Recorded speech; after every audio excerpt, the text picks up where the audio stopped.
en ɓooyi weltade gargol ɗo tengti hande noon kadi e oɗo jamma hande kadi en beltima tigi rigui sino sago wonno taw ko en hettiɓe tan no ɓe kaali ko haalatino fof ha gasi hay hunde ala ko heddi andi ko mataw kalɗo fof kono refta hen tan sinno wona no yamirore nde wallahi en kalata e fodde no ɓe mbiri ni seere men ɓe kolli en jaam hande e oɗo zamanu hande enen fof enen gandi aduna o hande koko firti ha laaɓi kono fodde seere men ɓe no jiiruɗen ɓe ni kamɓe kam enen gandi kala keddiɗo e maɓɓe kam koye jaam woni aduna o kala ko dawi firtade kala tongiɗo kam e ɗo ɓe tongiɗo koye jaam wona inchallahu taala ɓeɗo seere men fof kam en jiyandi men ceerno Alhaji Moussa radiallahu taala anhu ko heewi nin ɗo jooɗi yiyanimo ala ko haali Seydi El Hadji Ali ha seere men muɗum ha dow kono en jii ceerno men ceerno Amadou Diane Ba kam wona on kam en kawre muɗum en jii kadi ɓe o yontida e nder zamanu he en jii no way feeñje e lartude e oɗo zamanu hande en kam en kawri hen joni noon kanko on ɗon noon ko ɓeɗo goni seeremɓe makko ndeke wadde en gandiɓe tan ɗo makko ɗo te enen fof kadi ndeke en gandi neɗɗo yo yahan almudagal ko almudagal tan woni ko nafata so neɗɗo heeɓi almudagal tan heeɓi ceernagal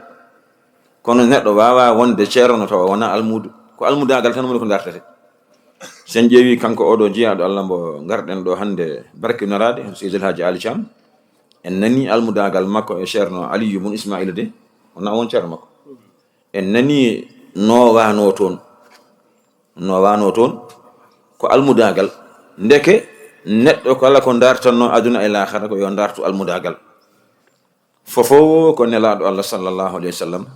moƴƴere nde fof ko Allah itti Allah wiyete salam no ceerno Mahamadul Bachir yo Allah juutnu gurdam ɗam ɓeyda cellal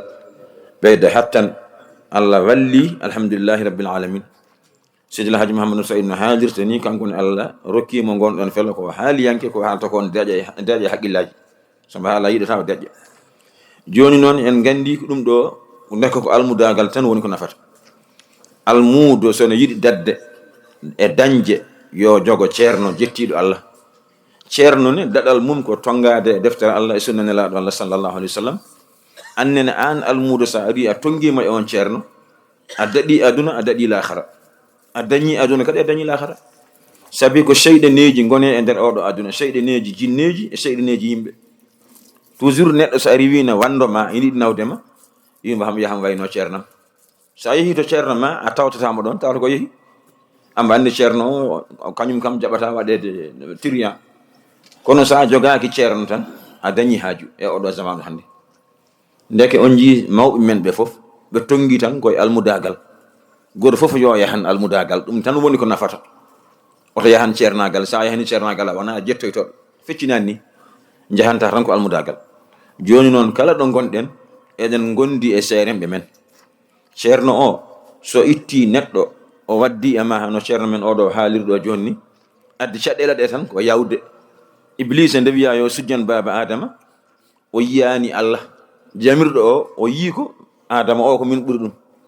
o wi halaktani min narin wa halaktahu min tin ay o bonira ndeke neɗɗo ne kala ɗo mbawɗa wonde mbo Allah ardin ma o ko ɗon fof woni a fotani yawde mbo jawgol ngol addata caɗele ɗon Iblis perdi kala kadi baaɗo noon kadi ko ɗon kadi perdi kanko oɗo ceerno gonnoɗo ɗo no mbiɗa ni ceerno Mahamadul Bachir ne famɗi moƴƴo mbo arani ɗo te golle makko golle laabtuɗe joɗɗe en jii dental Madina Gounass tan oɗo allahumma anta salam no wayi hande ni ala fof ko kewano hen kono hande kam e gaynangue ma to hay goto wiyata hen dande o ala kulli haalin ceerno men ceerno Mahamadul Bachir kamɓe oɗo kalɗo ɗo ceerno Daoud Tall ɓe so gadima haalde neɗɗo hande ala ko haala caggal to haala mabɓe ka neɗɗo hanti haalde caggal mabɓe sinno wona no yamiri wonde o ala kulli haalin keɗoɗen seeremɓe men ko toon daɗal men woni toon dañal men woni sa tan a jaɓi wonde almudo a woni ceerno kono tan sa wi tan ya woni ceerno tawa a wona almudo a hayti hebde ɗum noon keɗoɗen seeremɓe men zamanu o hande ne heewi noddoɓe diine no ɓurni wutteji diineji tawa gona julɓe tawa kefeero tan simple ne ɓuri wonde jaam e maɓɓe kamɓe sabi hurti l'islam ne ɓorni aɓe mbara yimɓe mbiya ɗumen la ilaha illallah mbiya allahu akbar aɓe kirsa yimɓe ɓe ngala haaju sona aybinde moƴƴuɓe tan woni haaju maɓɓe ɓe ngala haaju e aybinde bonɗo ɓen ne goto wa zamanu hannde te ɓe mbiyata ko Allah wi nelaɗo wi noon ɓe mbiyata kono noon kamɓe bone maɓɓe ne ɓuri mawnude hay hefere ɓe tan simple ɓe ɗum noon keɗoɗen seeremɓe men ɓe ala ko ɓe nanira sona gollude moƴƴere no seeremɓe ɓe mbini gila jomum ne dañi duuɓi 10 wonde suka malaɗo ya jaggo lawol tijaniya jaada e bamma jama jaɓɓa felo ngo yaɓɓi ngo ko ɗon dañal men woni aduna o fodde wonɓe aduna ɓe kala ko ɓe jogii en keɓat walla dañan ko ɓuri ko ɓe jogii ko bom hatta ta goɗɗen en gonde diine men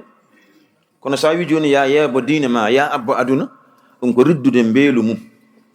mbeelu kam a doggat tan ha jana kono wona aɗa hefto mbeelu ma ke ndeke noon kala fa lillahi al akhiratu wal ula ko Allah jeeyi aduna jeeyi lahara joni noon fof ko kanko jeeyi aduna o jeeyi lahara o diine o noon ko hen fof woni sen ndewi diine o en kutorimen sunna o e tijaniya o en dañata aduna yimɓe aduna ɓe keedata yeeso men enen kettata yeeso maɓɓe lahara kadi alhamdulillahi rabbil alamin ɗum noon yo Allah junnan en gurdam seere men ɓe kamɓe yawtuɓe kadi yo Allah ɓeydu weleede mum e maɓɓe enen de kam en gandi en dañi sabi nelaɗo sallam gurdam makko kanko e hakkude makko e sahabaɓe ɓe ɗum woni gurdam meje seeremɓe men ɓeɗo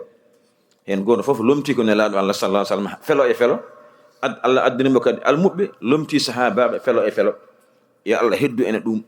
jinnaɓe men ɓe ko hen keddi hen guuri ha jeehi enenne kadi yo Allah heddu ene ɗum nelaɗo ko joginoɗo ko nelaɗo kanko tan yalti yeehi o foftoyi kono sirru mo jogino o ne rentodire seeremɓe ganduɗo dental noon ko kamɓe jogui pire o ha laaɓi fof kamɓe jogui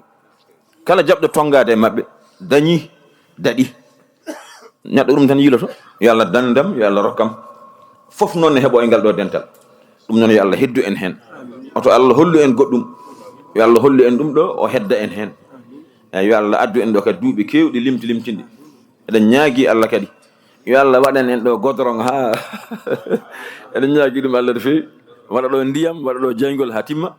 ngoɗo wuuro ngo woni yummum Madina Gounass alhamdulillahi rabbil alamin enen ko ɗum teskiɗen sen gari ha ɗo ko nden yitere darata hen ɗo Madina Gounass no wayi hande ni ɗo de ummori ko ɗo ummi alhamdulillahi rabbil alamin ko wuuro ngo jiɗɗen wuuro ngo parnortoɗen min calmini min juurima kullu amin wa antum bi khayr wassalamu aleykum wa rahmatullahi taala wa barakatuh